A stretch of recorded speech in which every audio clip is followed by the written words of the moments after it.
श्री गणेशाय नमः। श्री सरस्वतये नमः। श्री सद्गुरु चरण कमलेभ्यो नमो नमः। श्री रामचंद्र डोंगरे जी महाराज द्वारा रचित श्रीमद् भागवत रहस्य। परीक्षित का अनशन व्रत और शुकदेव जी का आगमन। परीक्षित ने कहा कि मैंने पवित्र संत के गले में मरा हुआ सांप पहना दिया। मैं तो अधम हूँ, मेरा उद्धार कीजिए। मैंने सुना है कि पापी को यमदूत मारते पीटते ले जाते हैं। मेरा मरण सुधरे ऐसा कोई उपाय बताएं, मुझे डर लगता है। मैंने मरने की अभी तक कोई तैयारी भी नहीं की। परीक्षित ने मृत्यु की वेदना का विचार किया। जन्म के दुख के विचार से पाप छूटेगा। उन्होंने ऋषियों से कहा कि आप कुछ ऐसा करें कि 7 दिन में मुझे मुक्ति मिल जाए। आसन्न मृत्यु के कर्तव्य आदि मुझे बताइए। समय अधिक नहीं है। ज्ञान की लंबी चौड़ी बातें करेंगे तो समय पूरा हो जाएगा। मुझे ऐसी बात बताइए और मुझे ऐसा मार्ग बताइए जिससे परमात्मा के चरणों में मैं लीन हो जाऊं। मुझे ऐसी कथा सुनाइए जिससे मेरी मुक्ति हो। ऋषिगण सोचने लगे, हम भी मृत्यु से डरते हैं। अंत समय में प्रभु के नाम होठों पर आना मुश्किल बात है। मात्र 7 ही दिन में राजा को कैसे मुक्ति मिलेगी, यह तो अशक्य ही है। इससे सब ऋषि चुप हो गए। 7 ही दिनों में मुक्ति पाना असंभव सा ही है। मृत्यु के पास का समय अति नाजुक होता है। महाज्ञानियों को भी मृत्यु का डर लगता है। राम नाम जल्दी होठों पर नहीं आता। रामचरितमानस में बाली ने कहा है, जन्म जन्म मुनि जतन कराही, अंत राम कहीं आवत नाही। कोई भी ऋषि राजा को उपदेश देने को तैयार न हुआ। किसी ने भी बोलने की हिम्मत नहीं की। परीक्षित सोचते हैं कि समर्थ होने पर भी ये ऋषि मुझे उपदेश क्यों नहीं दे सकते। वे सोचते हैं कि जगत के जीव चाहे मेरा त्याग करें, मैं भगवान का आसरा लूँगा। भगवान नारायण कृपा करेंगे। अब समय अधिक नहीं है। मैं किसकी शरण लूँ? मैं अपने परमात्मा की ही शरण लूँ। वे तो मेरी उपेक्षा नहीं करेंगे। मैं पापी तो हूँ किंतु पांडव वंशीय हूँ। अब बिना ईश्वर के मेरा कोई नहीं है। परीक्षित ने ईश्वर का आसरा लिया, भगवान की स्तुति की, द्वारिकानाथ को याद किया। मैंने कोई सत्कर्म नहीं किया। ये ब्राह्मण मुझे उपदेश नहीं दे रहे हैं क्योंकि मैं अधम हूँ। जिस परमात्मा ने जब माता के गर्भ में मैं था तब ब्रह्मास्त्र से मेरी रक्षा की थी, वे आज भी मेरी रक्षा अवश्य करेंगे। मैं पापी तो हूँ किंतु भगवान का हूँ। हे नाथ, मैं आपका हूँ। हे द्वारिकानाथ, मैं आपके शरण में आया हूँ। आपने जब मेरा जन्म उजागर किया है तो मेरी मृत्यु भी सुधारिए। परमात्मा ने शुकदेव जी को प्रेरणा दी कि वहाँ जाओ, शिष्य योग्य है। परीक्षित ने जन्म को सुधारने के लिए परमात्मा स्वयं आए थे, किंतु मुक्ति देने का अधिकार केवल शिव जी का ही है। इसलिए भगवान ने शिव जी से कहा। सो भगवान शिव जी के अवतार शुकदेव जी वहाँ पधारे। संहार का काम शिव जी का है, अतः परीक्षित की मृत्यु को सुधारने के लिए शुकदेव जी पधारे। शुकदेव जी दिगंबर हैं। वासना का वज्र छूट गया था। 16 वर्ष की अवस्था है। कमर पर न तो मेखला है न लंगोटी। अजान बाहु है। वक्षस्थल विशाल है। दृष्टि नासिका के अग्रभाग पर स्थित है। मुख पर बालों की लट बिखरी हुई है। कर्ण कृष्ण की भांति श्याम और तेजस्वी भी हैं। शुकदेव जी पर बालक धूल उड़ा रहे थे। नागा बाबा चला, नागा बाबा चला, किंतु शुकदेव जी मानो यह सब कुछ जानते ही नहीं हैं। वृत्ति ब्रह्माकार है। वे ब्रह्म चिंतन करते हुए देह से अभान हो गए हैं।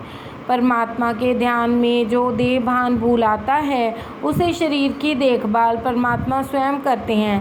सोचते हैं कि इसे देह की ज़रूरत नहीं, किंतु मुझे तो है। चारों ओर प्रकाश फैल गया। सूर्य नारायण तो कहीं धरती पर उतरे ही नहीं है ना।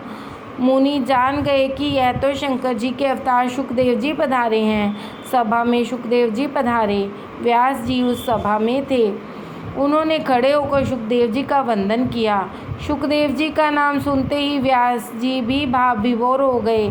शुकदेव जी के लिए प्रयुक्त विशेषण तो देखो, अनपेक्ष, निजलाभतुष्टो, अवधूत वेशः।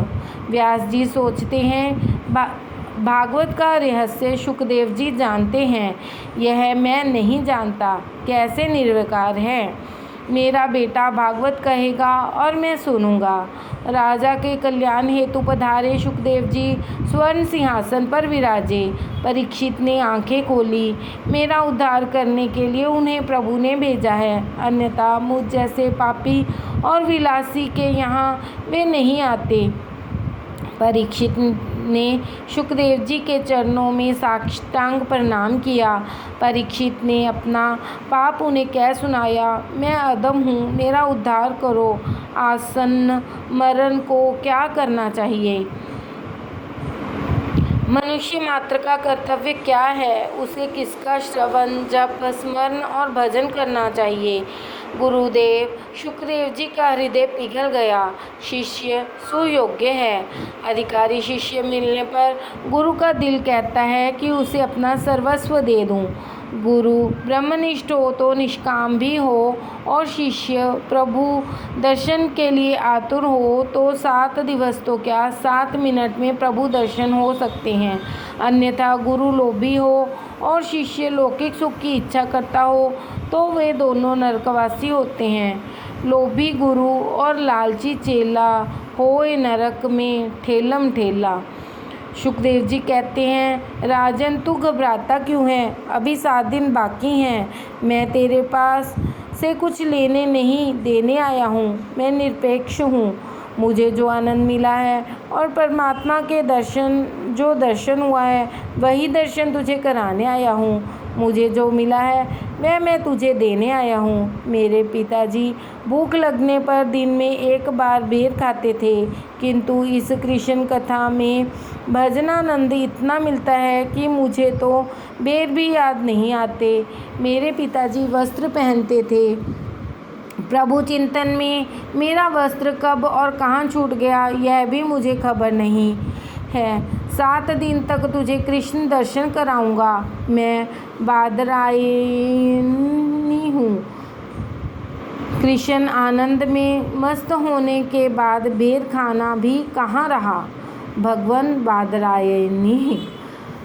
शुकदेव जी का संपूर्ण वर्णन वैराग्य शब्द से व्यक्त हो सकता है। बादरायण के स्थान पर शुक शब्द का प्रयोग चल सकता था क्या। भागवत में एक भी शब्द का प्रयोग निरर्थक नहीं है। शुकदेव जी को के वैराग्य को दिखलाने के लिए ही इसका प्रयोग हुआ है। व्यास जी सारा दिन जप तप किया करते थे। भूख लगने पर सारे दिन में केवल 1 बेर खाते थे। केवल बेर का ही आहार करते थे। अतः वे बादरायण कहलाए। ऐसे बादरायण के शुकदेव जी पुत्र हैं जिन्होंने खूब ज्ञान वैराग्य हो वह दूसरों का सुधार सकता है। शुकदेव जी में वे दोनों पूर्णतः थे। आज के सुधारक में त्याग और संयम दिखाई नहीं देता। वे दूसरों को क्या सुधारेगा। मनुष्य पहले अपने आप को सुधारने का प्रयत्न करे। राजन, जो समय बीत गया उसका स्मरण मत करो, भविष्य का विचार भी मत करो, सिर्फ वर्तमान को सुधारो। 7 दिन बाकी रहे हैं। मेरे नारायण का स्मरण करो, तुम्हारा जीवन अवश्य उजागर होगा। लौकिक रस के भोगी को प्रेम रस नहीं मिलता, भक्ति रस भी नहीं मिलता। जिसने काम का त्याग किया है वही रसिक है। जगत का रस कटु है, प्रेम रस ही मधुर है। जो इंद्रियों के अधीन होता है उसे काल पकड़ता है।